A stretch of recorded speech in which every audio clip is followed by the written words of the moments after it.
You're listening to the Just Japan podcast. Everything you want to know about Japan.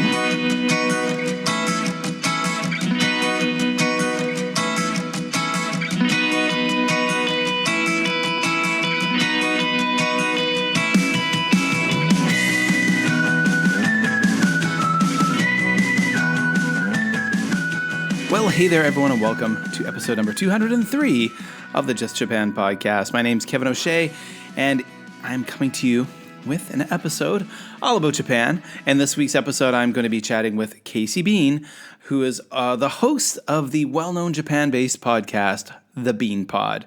He lives in rural Japan, and that's what he's going to be talking about during this episode, life in rural Japan. He's also going to talk about writing his own music. He's going to talk about having chickens. He's going to talk about some forest gardening, and he's also going to talk about the Bean Pod. That's right, the podcast that he's been doing for well over 200 episodes. So, folks, just want to let you know that this is an interview that I had shared on the Just Asia podcast earlier this year. Now, you folks had not heard from me from some time here on the Just Japan podcast, and I decided to shelve this podcast after I'd left Japan and was in China for some time. The podcasting mojo had left me, but it came back quite a while ago. And I, in the past year, have started the Just Asia podcast, which basically allows me to chat with folks from all across Asia. But about 90% of the people I interview are based in Japan. So what I've decided to do is to put the Japan interviews here in the Just Japan podcast feed. And while it is the Just Japan podcast, I'm basically curious to see, are you guys still out there? Once upon a time, this podcast had a lot of downloads with each episode, but that was some years ago. But again, if there are some of you still out there listening, lucky day for you. We got some great content coming your way. So the Just Japan podcast is back with episode 203, and now you can listen to my conversation with Casey Bean from The Bean Pod. I am very happy to be talking to the host, the creator of The Bean Pod itself, Casey Bean. Casey, thanks for coming on the podcast. Kevin, thank you for having me. It is an honor.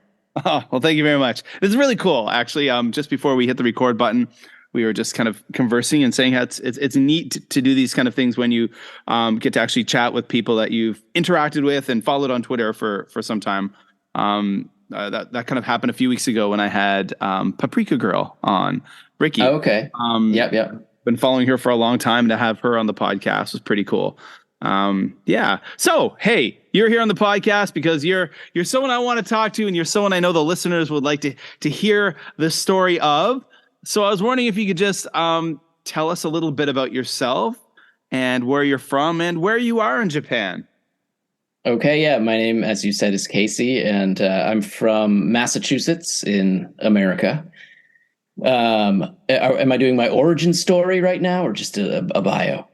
You can do both. We'll roll right into that. You just give us a little bit of maybe a little bio where you are, and sure, you can absolutely hit us with your Japan origin story. Would love to. All right. Well, I came to Japan in 2004, and I lived in Saitama Prefecture, over just north of Tokyo, for about 2 years, and then I moved where I am now in Ishikawa Prefecture. Okay. In 2006. So I've been in Japan for quite a while now. And I've been living in Ishikawa also for quite a while, for the majority of my life in Japan. Yeah. Well, I guess that kind of falls into, one thing I like to ask people. I say the origin story. I know it just sounds superhero-ish. And it's, we all end up, it seems everyone you meet who ends up in Asia, in Japan or in Korea and China, they always seem to have a really interesting story. And so many people you meet, they're all very different. So I guess, how did you find yourself in Japan, and how did you find yourself in Ishikawa? Usually people are gunning for Tokyo, they're gunning for Osaka, places like that. But, that's Ishikawa is maybe a place that most, even Japanophiles, I suppose, may not be too familiar with. Yeah, so I guess I have to trace it way back to when I was in college, and I did a study abroad in South Africa for like 6 months, and that was my first real sort of extended experience overseas, and it was just so eye-opening, and I met so many cool people from all different countries. I was living in this sort of dorm complex where it was all international students, and like my roommate was from Mozambique, and the guy next to me in the apartment next to me was from South Korea, and just like a whole hodgepodge of people from all over the world. And it was just an amazing 6 months or so. And at that point, the seed was planted in my mind that I want to live abroad at some point for some period of time. And so I, went back to, returned to college after the semester abroad and finished up undergrad. And I was sort of like just putzing around, figuring out what to do next. And I said, like, all right, well, I want to live abroad. If I teach English, I can basically go anywhere. Yeah. But I have no idea how to teach English. So I went to graduate school to get a master's in TESOL. Oh, wow. Okay. And still I had no sort of inclination of where I wanted to go. But I was walking out of a grammar class one day and struck up a conversation with this beautiful Japanese woman who I promptly fell in love with. And decided, we had a probably 2-year relationship in the States. Okay. She was in the same program as I was. And so decided, I guess I'm going to go to Japan. I had no interest in Japan. Like a lot of people come here because they're into the culture or the history or, any number of the language. Yeah. I had none of that. I had the only thing I was interested in was this woman. Who I followed here. So I came here, got my master's degree and promptly came to Japan, expecting, people knocking down my door, offering me, university jobs or at least like private school, high school jobs or something, but I had no experience. And I had sold my car to sort of finance this move. And I was doing job interviews, but they were all for like conversation schools or just sort of dodgy, establishments. And I was being offered jobs, but I kept turning them down. And I was just slowly pissing through my savings to the point where I was like, all right, I need to take a job that will offer me an apartment and a paycheck. Yeah. And so I was staying with friends sort of in Tokyo. And my wife had found a job at a high school. She's my wife now, by the way. So I ended up taking this job in this city called, or it's not even a city, it's a town called Kuki in Saitama. Just like bedroom community, nothing at all going on, but they offered me an apartment and a paycheck. And so I moved there and I worked there for about 2 years. In the meantime, sort of, getting some experience and had some friends working at a college here in Ishikawa. Okay. Yeah. Who got me an interview there, and actually my wife an interview there also. And she was still my girlfriend at the time. She hadn't even introduced me to her parents yet because they were sort of not into us being a couple. And we both got offered jobs at this university. So we were thinking like, if one of us gets the job, we'll both move there to be together, because we were living about an hour or so apart. She was in Tokyo and I was in Saitama. Anyway, so that was like 2006, and we moved here, and the rest is history. Her parents said like, okay, you need to get married if you're going to live together. So I took the long bullet train ride to rural Niigata in my suit and my very fledgling Japanese skills, and asked her parents for their blessings for our marriage. And cool. That's how I got here. Ishikawa is definitely, and it wasn't a place that was on my radar other than the fact that I had some friends that were living and working here at the time. So that's how you ended up there. And it's interesting. I was thinking like how you found yourself in Japan is you followed a woman to Japan, and that's exactly what had happened with me. I also had no interest. I didn't have anything against it, but I happened to be teaching English in South Korea, and I met my soon-to-be Japanese wife. I mean, she was teaching Japanese at a language school, and we met and fell in love, and that's how it happens. And it had never been on my radar. But you know, it's funny how that works. So you're in Ishikawa, and you both get there in 2006. Now, one thing that for you guys out there listening, if you don't already follow Casey on Twitter, you should, because his Twitter feed is extremely I find very entertaining, because it's got such a nice mix of things that are right down my alley. You've got lots of beautiful scenery where you live. You've got garden stuff, garden content. You've got music, stuff about your podcast. You've got chickens. You've got the whole 9 yards. But I mean, you have a lovely house from what I've seen, and a lovely garden area and all of this. So when you got to Ishikawa, I'm curious, was it an easy place to kind of settle into, to kind of make a home?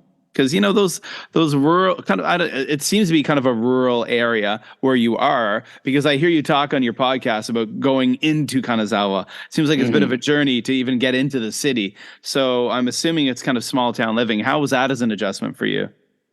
Yeah, well, for the first 6 years or so, I was living closer to the city itself, but then I got a permanent position at my schools, which allowed us to like really set some roots down, and we decided like, well, let's build a house. And I wanted to live like really far out in the countryside, but my wife is from the countryside, like the real countryside, and she'd already like escaped from there. Been there, done it. Yeah, and didn't want to do it again. So where we live it's like a 25 or 30-minute drive to downtown Kanazawa. So, and my neighborhood is like all sort of newer houses and young families and stuff. So it's not like super rural, but it's a community kind of thing. Yeah.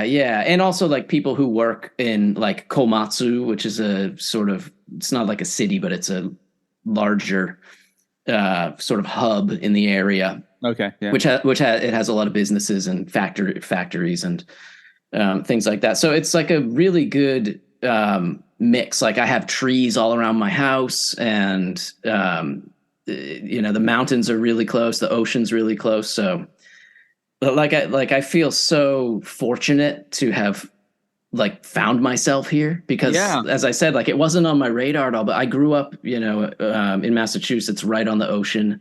So I love the beach. I love swimming in the ocean during the summer. And then I went to college in Vermont, which is, gorgeous mountains and lots of skiing and snowboarding. And that's all like within an hour I can do that. So this place has like all the things I love. Yeah. In terms of landscape, I just happen to have found myself in a place with all of them. Cool. That's And I think a lot of people who look at your feed probably find themselves a bit jealous, I think, because people like me who, the entire time I've been in Asia, I grew up in Nova Scotia, not far from nice. Massachusetts. Yeah. And, I grew up in a small fishing town, and I grew up by the sea, and everything was rural. And then I found myself in my 20s living in a suburb of Seoul, and then in Seoul proper in Korea. And then in Japan, I was in Kobe my whole time. But I was always living always living in big apartment buildings. And then Beijing, and now Shenzhen. And I'm always in big cities and living in an apartment. So I think to see that kind of house thing for those of us who are in the land of apartments, we get a bit jealous. And one thing I get jealous about for sure is your gardening. And for those who follow me online, who follow my Twitter and stuff, know that I'm someone who champions gardening. I love doing gardening with my students, my primary students. It's just the most amazing thing to make little people happy, to see plants grow and to see food growing on plants. But for me, it's mostly balcony gardening. That's what I've always done. But my new school I'm going to, I'm very stoked because I have a classroom on the ground floor and there's a big garden area that they're hoping they're really excited for me to kind of take a lead on.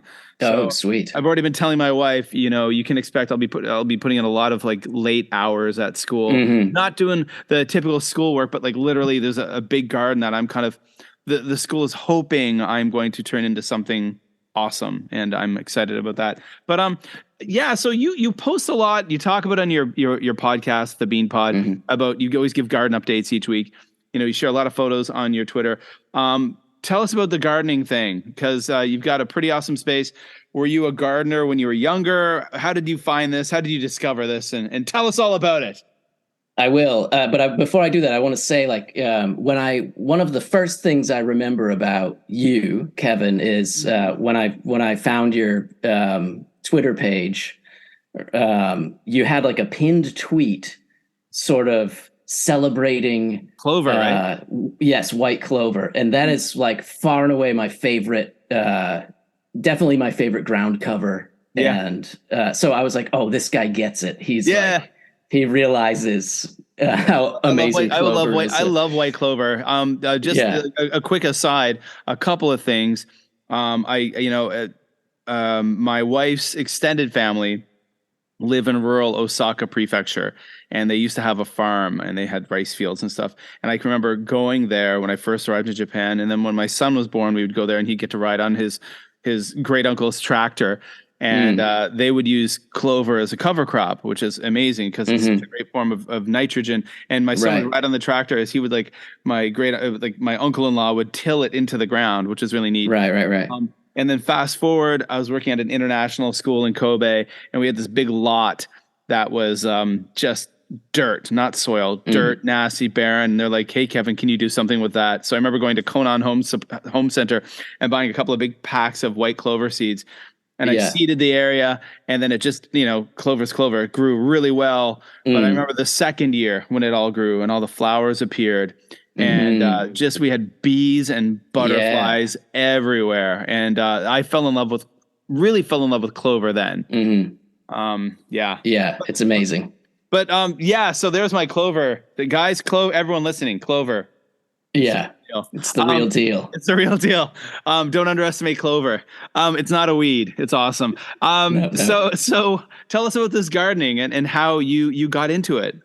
Yeah. So before we built this house, we were renting a different house that had like a very small sort of little plot next to it.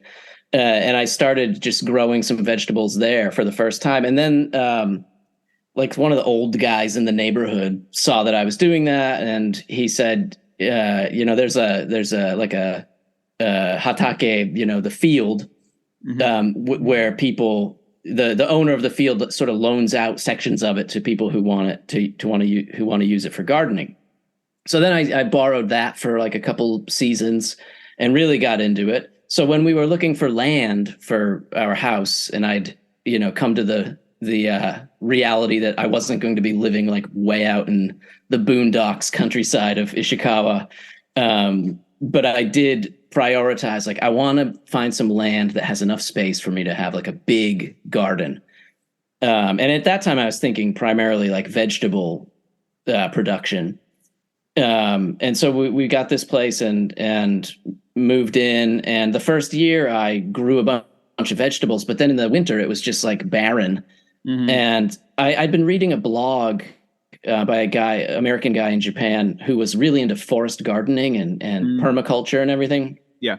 And so I realized, like, if I do something like that, I'll have this really dynamic system in my yard full of perennial plants. And are you familiar with forest gardening and like the layers of a forest garden? Okay. I am. And I can remember actually you talking about this on JJ Walsh's podcast. Yeah. Sustainable Japan. No, I'm definitely, and permaculture too. These are things I've studied a bit about, and Yeah. So I like over the winter, I read a bunch of books about, garden design and plant functions and permaculture, and just sort of transformed my primarily vegetable garden into a sort of food forest.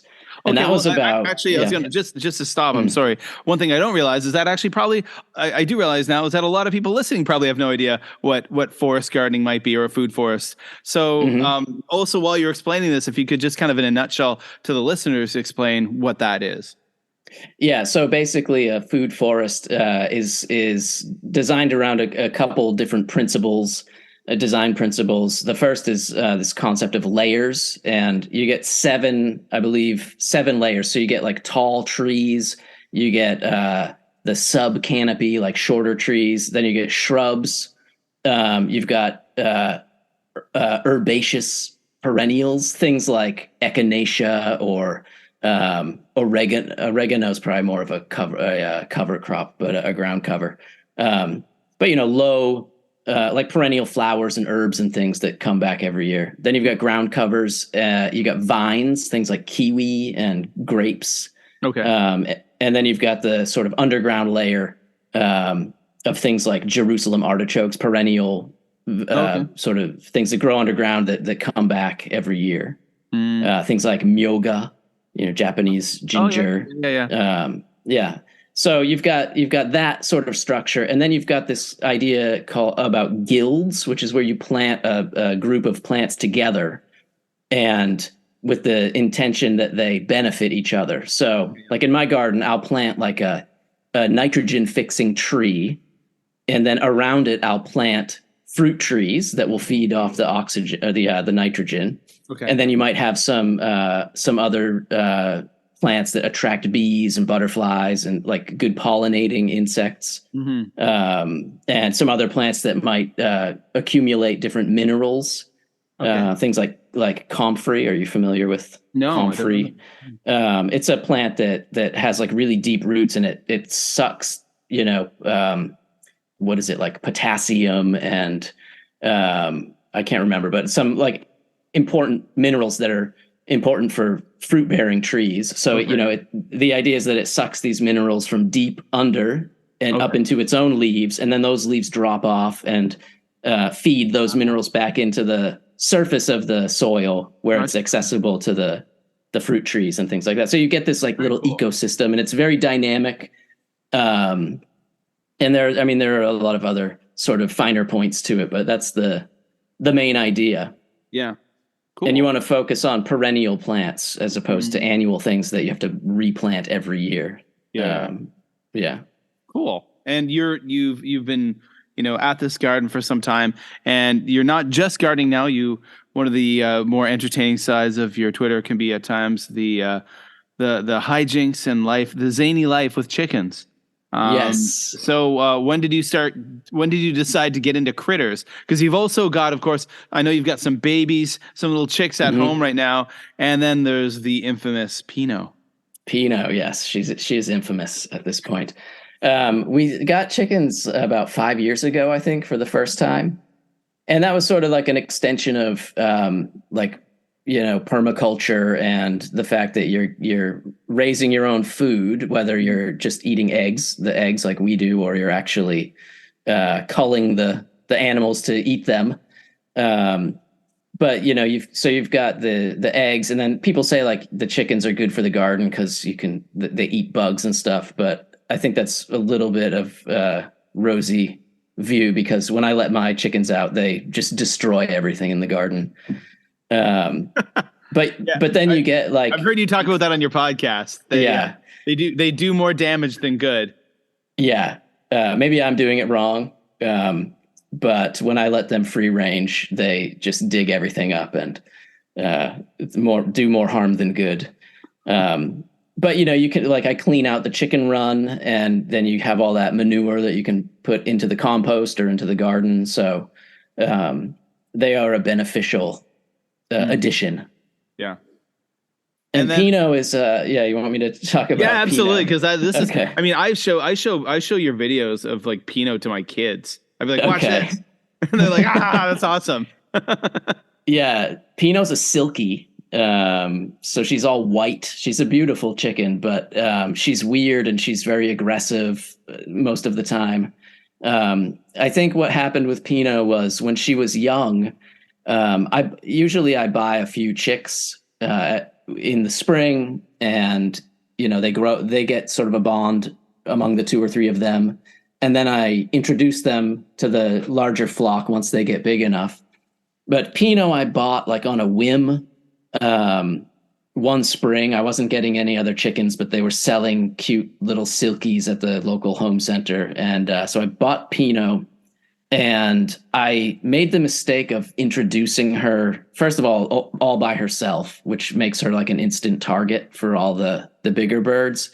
And I also introduced her like way too early. She was really small. This was probably my second year keeping chickens. So it was a lesson learned, but they really beat her up pretty bad. And I think they gave her like a complex. And they never really let up. They just kept at her. And so I eventually built her like a little annex, a little 1 chicken coop. Okay. Where she could live her life in peace. Mm-hmm. And then all the chickens that formerly hated her and had this like instinct to just attack her, they eventually all died. Okay. And I had some younger chickens, and so I reintroduced Pinot into the flock, and I think she hates me for that. I think she's just eternally pissed off at me. So she'll, like, if she's out in the yard, I'll get home from work and I'll walk up, be walking to my front door, and she'll just, confront me and attack me basically without fail. So go ahead, so she didn't do this attacking thing until you had decided to reintroduce her? Yeah. Not that I can recall. She might do it like once in a while, but now it's like a feature of any interaction, because she doesn't do it to my wife. She only does it to me. Okay. Wow. Yeah. That's amazing. Amazing when you have animals that have that air quotes bond with their owners. Grudge. The grudge, right? Oh man. I've made reference to this already a few times since we've been talking about the Bean Pod in your podcast. So you are a content creator. And it's always fun to talk to other podcasters about what they do. So could you tell us a little bit about the Bean Pod? Why did you start it, and what keeps you going? Because you're on more than 200 episodes now. Yeah. It's so weird to be referred to as a content creator, because I don't think of myself as one, content, technically. I know. When you put it that way, like, I guess that is true. And also I feel like I don't have that big of an audience. So when I think of content creators, I think of like YouTubers and that kind of thing. But anyway, I started the Bean Pod a while ago, and before that I had another podcast called Gozaimasu with a friend of mine. Do you know the J-Pops podcast? Is that I do know it. I know it through your podcast, so I can't remember if it's you on one episode. Maybe it was an episode of Ishikawa Summit to see something you were talking about it.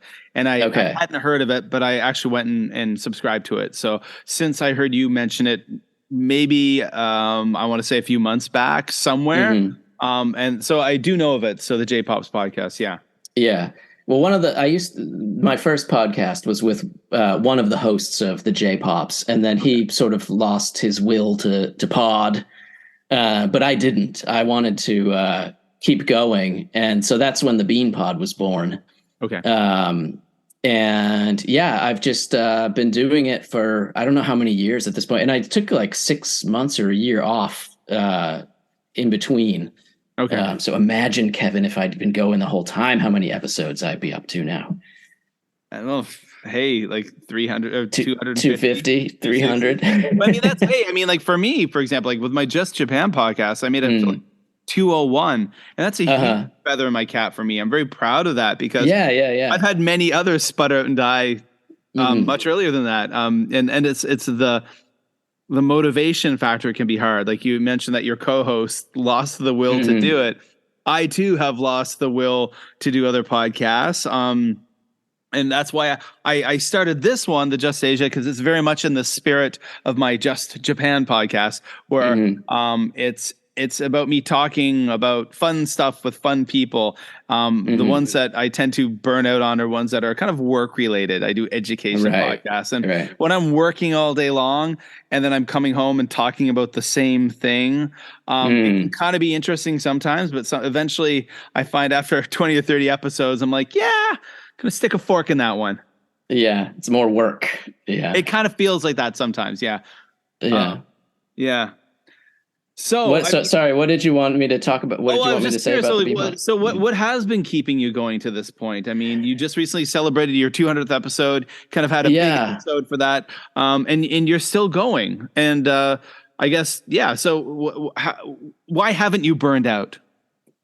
I guess because like recently I've actually started to get more people listening to it. I still like average like 120 downloads a week, which is nothing, but I was for years getting like 30 downloads a week.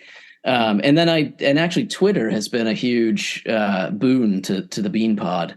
Yeah, because that's when the numbers started to go up, however modestly. And also I really like the interaction with people. Like sometimes every once in a while I'll do like listener questions for an episode. Yeah.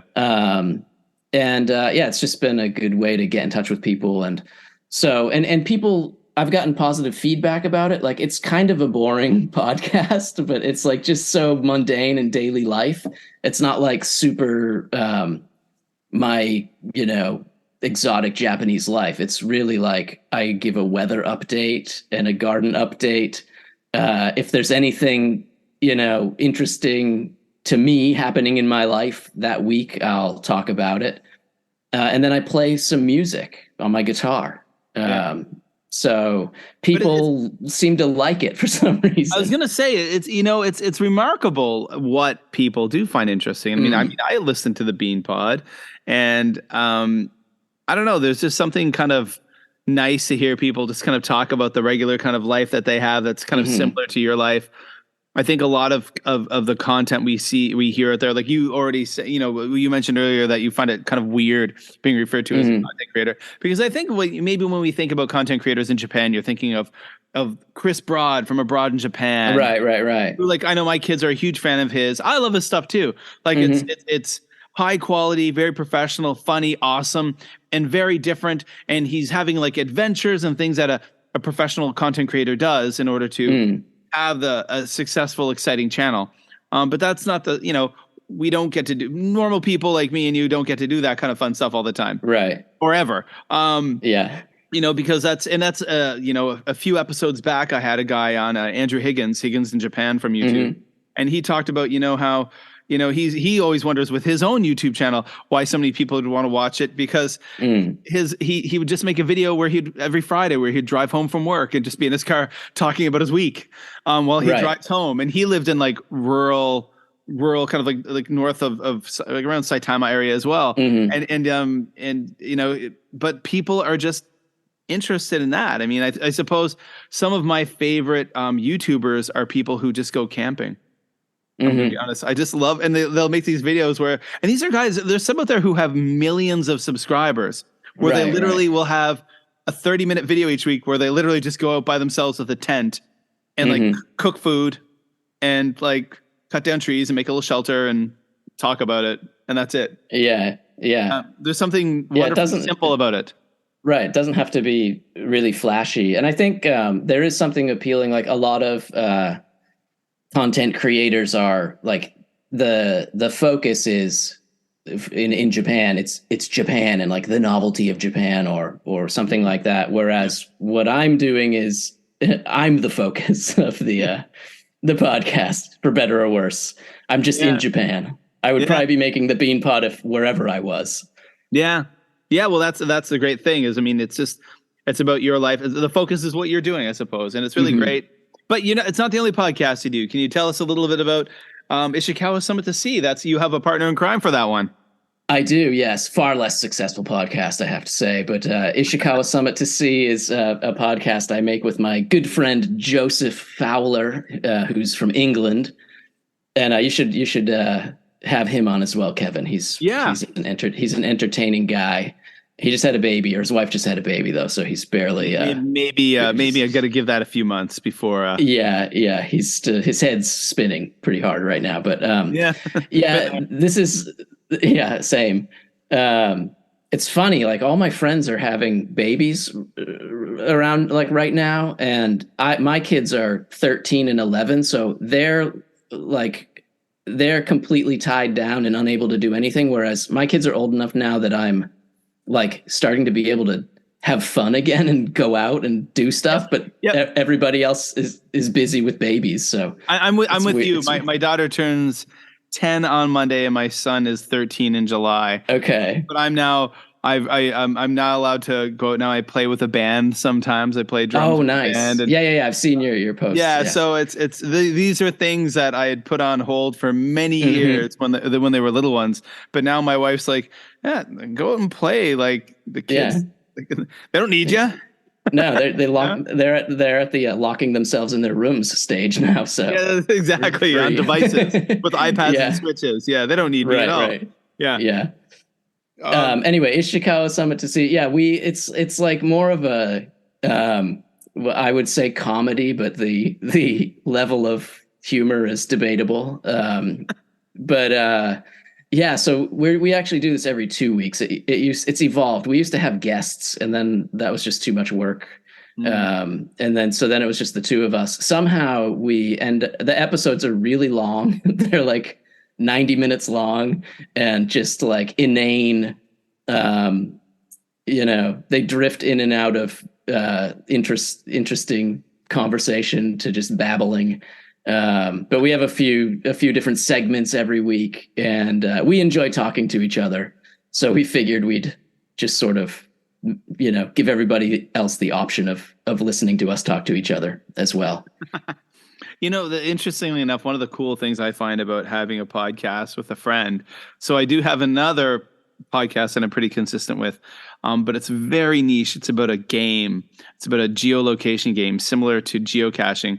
It's a game called Munzie, and I play this with. Yes. And I've got two other good friends of mine, and we were friends long before we discovered this game. One was a guy. He had a YouTube channel called Kansai PJ. We met through YouTube back in like 2007. And then another, this woman, Sarah, who's American, we were coworkers in Japan at a school together. Okay. But we have a love of this little game, and we created this podcast. But once every 2 weeks, we sit down like this, and we'll shoot the breeze for like 20 minutes, and then we'll record the podcast.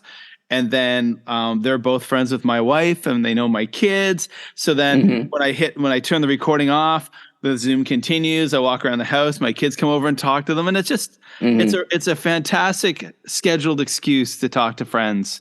Yeah, that's really nice. Yeah, so that's one of the cool things with podcasting with friends is you're kind of obligating yourself to talk to them. Yeah, and especially during the pandemic, it was like a great social outlet. Like every Friday night, Joe and I would we'd hang out for 2 hours. We generally are not sober when we're recording the podcast, and we get progressively less sober as the recording goes on. But it was like a good social outlet. Yeah. It's fun. I just made me think that like this form of podcasting was very accessible when YouTube was kind of in its infancy, but easy to do. Myself and my friend PJ, when I lived in Kobe, he lived in Osaka. We had a YouTube channel for a brief time called 2 Beers in Asia, which is essentially like a podcast. We do beer reviews and talk about life in Japan. But each episode we'd review a beer, but we can only see each other like once a month. So we would meet at like a park and have a giant bag of beer and record multiple episodes. And then just as the episodes progressed, we were just getting more and more wasted. So like there'd be some people would be like, well, you guys are wearing the same clothes in each episode. Well, in like the last 5 episodes. And in that one, you guys are wasted. We get lots of comments. It's just like, the 1 month arc of the podcast is exactly, but it was funny to see. pre-Zoom, pre-recording Skype calls, so we had to meet in person to do it. So I'm curious. you don't live in Tokyo, you don't live in Osaka, you do live in a maybe not the boonies as you had aspired to live in, but you do live in a more rural area. You see a lot of stuff popping up on media these days, and you know, on like New York Times and CNN. There are farmhouses and houses all over Japan that you can buy from. It's next to nothing. Move to Japan. Right. Yeah, so I think, there are some great, fantastic channels out there that are talking about kind of more rural life in Japan. Tokyo Llama is one that comes to mind. He's got a great channel where he's a guy who clearly knows about home renovation, and he knows about how to build things and fix things. Right. And bought like he's become a very successful YouTuber by buying an old farmhouse in Japan and renovating it. But this guy clearly, he's not like me. I'm useless. I live in apartments. I don't know how to do anything. Right. But with this popularity, there are people who more people than maybe in the past who are interested in maybe not moving to Tokyo, but moving to the kind of more smaller areas, sleepier areas of Japan. And I threw this out to you, this question, because I like throwing advice questions out to people. What kind of advice would you give to those people out in America or Canada, or wherever, who are thinking, hey, I can head to rural Japan and have a nice, comfortable life. I've never been in Japan before. What are some nuggets of wisdom you might throw their way? Don't do it. It's a great, it's like a really appealing idea. But the reality of it is completely different because, there are lots of legal elements to it. I think you can own property in Japan, even if you're not a resident. But if you don't have a visa to live here or permanent residency or something to actually stay in the country, you're a tourist, which means you have to leave every 3 months. And if you don't have the cash to buy the property, no bank is going to give you a loan if you're just flying into the country and trying to scoop up a sweet old farmhouse out in the country. You're going to need extensive renovations on this property. So, can you speak Japanese to call contractors and real estate agents and negotiate costs and timelines and what needs to be done? So you're going to need somebody on the inside, basically, who can do those things for you, I would say. Yeah. And then, and then just the countryside in Japan is beautiful, but it's also very isolated in a lot of cases. Yeah. So you can get lonely if you're like really out there. There aren't going to be any other foreign people. Yeah. And probably very few of the local people will be able to speak English. So it's a great idea and it's a great opportunity, but I think that there's a lot of sort of harsher realities that people need to realize in order to do something like that. It's interesting. I got to ask a question by a coworker here just the other day. I work with a guy from Maine, actually, and he nice. He was saying, he was like, Kevin, like you lived in Japan for years. He's like, sometimes I look at job ads for like English teaching jobs, and they'll say must have a driver's license. And he was like, why do they say that? I'm like, because that's a job in the middle of nowhere. That's going to be a job where you're in a more rural area and you're probably going to have to be working at several schools, maybe several towns, and you're going to be driving around a lot because there's no public transportation or limited. And he was like, oh, that doesn't sound so good. I'm like, well, for some people, yes, and for some people, no. But I guess, I grew up in a small town. I know what it can be like. And maybe I assume one thing. I grew up in a small town in rural Canada, and they weren't always so welcoming of outsiders, for sure. Right. So I assume that could also be sometimes an issue. Yeah, I think if you moved into some enclave somewhere out in the countryside and you showed that you were like committed to living there and integrating yourself, then you'd probably be welcomed warmly, especially if it's like an aging place where most of the young people have run away to the city. Yeah. If you move in there with a young family and are sort of committed to contributing to that area, I think people would welcome you with open arms. But it's just not as easy a process of it, not to like discourage people from doing it, but. Well, no, I think a lot of people need a reality check. Just, a lot of people, I talk to at work, like, I read this article. You live in Japan, right? Kevin, would you do this? I'm like, hell no, man. Like, yeah, sure. That house is like $25,000, but I don't have the $150,000 to put into renovating it, right, to make it livable. But I mean, it's interesting. Going back to, like, I've heard you before on Joy's podcast, Making Sustainable Japan, and she often features people who are doing those amazing things. Right. Some amazing stories. Like, I listen to her podcast, and I've gone through all the back episodes, and she's had some wonderfully inspiring stories of those people who have moved to rural Japan from America, from the UK, have integrated themselves into that community and are making a difference and making themselves a very valued member of that community. But like you said, I think a lot of it is committing to it and really kind of showing that you have something to offer them aside from just buying the property, right? Yeah. And I don't mean to like discourage people too bad. Like, it's definitely possible, but it's difficult. Yeah. It's not a simple process. So if you're interested in it, just be which is why when I get interested in it, my wife keeps saying no, thank you. She's just like, no, that's not going to happen. Because I do plan on buying property in Japan, but it's probably going to be more not so out there. And my wife's like, nah, that's the home reno. No, that's not going to happen. I get that. I get it. So I don't want to keep you much longer, sir. It's late on a Saturday night, late-ish. So where can people find you online? And tell us, where can they find you? Yeah, I guess I'm only on Twitter, basically. It's my main and only really social media outlet. It's at tbeanpod. And there you can I put links up to my podcast, which is I release every week.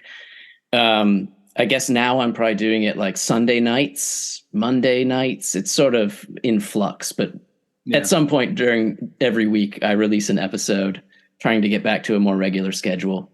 So that's where I am. I want to, if you don't mind, I mentioned before that I play music on my podcast. And for a while, talk about your albums. Yeah. For a while, I guess like maybe a year ago or so, I started playing like a cover tune every episode. Yeah. And then I sort of like, I've always wanted to like write my own music and I just started actually doing it. And so recently I just play original songs on there, and I've released a few albums, which are linked if you go to my Twitter page, the newest one's right at the top. But if you just search my name, Casey Bean, on anything, Apple Music, Spotify, Bandcamp, YouTube, Amazon, my two albums are there. So I would love it. You can on Bandcamp, you can download them for free. There's like a button to like pay what you want. Just put 0 and download it, and please check out my tunes. I'm proud of them, and I'm yes, that's me in my full beach form. I'm holding Midsummer. Up the phone. Casey on Apple Music. Just type in Casey Bean, and of course I'll put links to all this in the show notes for this podcast. Okay, thank you. Too. That's awesome. Yeah, that's cool. That's cool that you just decided to get into songwriting now. It's never too late. It is really never too late. No, absolutely. So I'm trying to make up for lost time. And, that's writing so cool. Lots of songs. I mean, for me, I found a new lease in musical life just a couple of years ago. I hung up my drumsticks and playing music when I was in my 20s. And, it was just through COVID, somehow a group of teachers who were musicians, it kind of got together, and the music teacher in the high school was like, hey, you come and play in my music room. And next thing you know, we're playing in bars and clubs and stuff. That's sweet. Playing for free, of course. Yeah. Who cares? We're not doing it for money. I have a day job. And at my age, no aspirations of giving that up to be a rock star. But it's been just so fun and wonderful to get into music at this point. And I'm hoping I can keep up with it. I'm moving to Malaysia in a couple of months from now, and I'm hoping that I can find some coworkers or people around who, I can continue doing something. And if not, maybe I used to sing. I used to play a lot of instruments when I was in my Oh, nice. teens and 20s because I grew up in Nova Scotia, and there's such a Celtic tradition and a musical tradition there. Mm. Kind of in the blood. If you're from the East Coast of Canada, music's kind of something so many of us do. So I'm hoping I would like to get into singing and stuff, and I'm hoping that in my future home, my next place or apartment I live in, I can make a little kind of podcast recording studio. I won't be spoiled with a place like this right now, guys. Those of you listening, I'm sitting in a really nice recording studio, but it belongs to the school I work at. It's not mine, and my next school doesn't have one. So yeah, I'm admiring the sound dampening foam on the ceiling of the room that you're in right now. Well, I've just ordered sound dampening foam that I'm going to be shipping down in a couple of boxes to Malaysia because it's really cheap to buy it here, and not so cheap in other places. So we'll see what happens. So I'm hoping, I think for the summer months, it'll be, the recording quality will be a bit rougher around the edges for me, but after that, it'll maybe get better. Well, Casey, thank you so much. All you guys listening, go check out his music on Apple Podcasts, Bandcamp, everywhere. I'll put some links below. If you're on Twitter, go follow Casey on Twitter. Again, I'll be sharing those links, and check out the Bean Pod, and also check out Ishikawa Summit to See. Yes, please do. Thank you, Kevin. I've had a blast. Yeah, thank you so much for coming on. It's been great to finally meet you. Likewise. Alrighty. Well, I want to thank Casey for taking time to stop by the Just Japan podcast and share his experiences up there in Kanazawa, that area. It's very cool. Ishikawa Prefecture. So, of course, go and check out the Bean Pod, which is on all the places you can find podcasts. There will be links below in the show notes, of course. And go follow Casey on X. He's always putting up really cool photos and sharing his cool experiences and, of course, his music. So go check that out, and check out his music on Apple Music and Bandcamp and all those other places. And as for the Just Japan podcast coming back, I do plan on putting some episodes here. And if there is an audience still out there, if you guys are still out there listening, I will put more content up because I have been talking to a lot of fascinating people over the past year based in Japan. Well, if you guys don't know, I am still living my life of international mystery and intrigue as an international school teacher. After 6 years in China, I have moved on to Malaysia. I am living in Penang, Malaysia, an island that is kind of in the northwestern area of the country. I am still here with my wife, my Japanese wife, and my two amazing kids, my amazing wife, my amazing kids, and we're living life. I'm very active on X at Mad for Maple. I'm on Blue Sky at Mad for Maple. I'm on Instagram at JlandKev.